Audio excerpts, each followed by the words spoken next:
Good morning, English 10.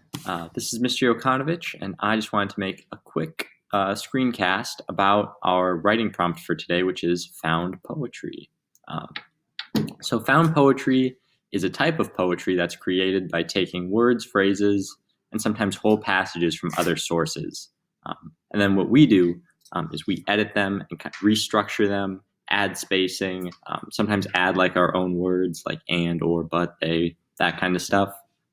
To create a new piece of writing. So when I'm making one of these, I like to think of it kind of as like a collage. Like I'm cutting stuff out from all of these different sources, different websites, whatever, and then I'm pasting it in and restructuring it to make my own piece of writing. So on the next slide, there's a little example about a Sterostoma senex beetle.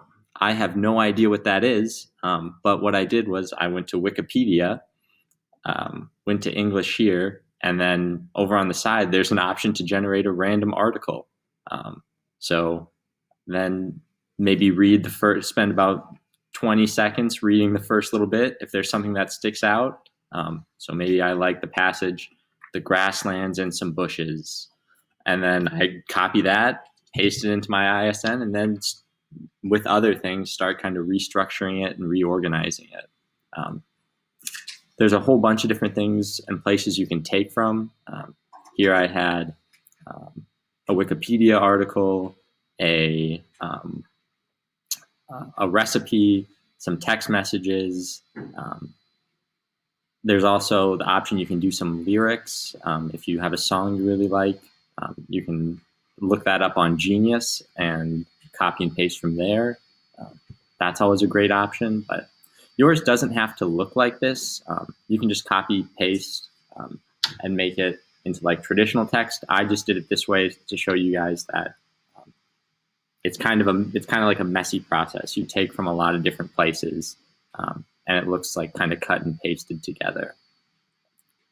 So your task for today in your ISN is to use websites, news articles, emails, comments, song lyrics, Wikipedia articles, whatever you want, to create a piece of found poetry in your ISN under week 5. And you'll have about 10 minutes to do this. And what I would suggest doing after you find everything is kind of play around with the ordering and the structure if you think you're done early, because there's a lot of different combinations and things you can add in or delete and change. So yeah, that is found poetry, and I'm looking forward to read what you write.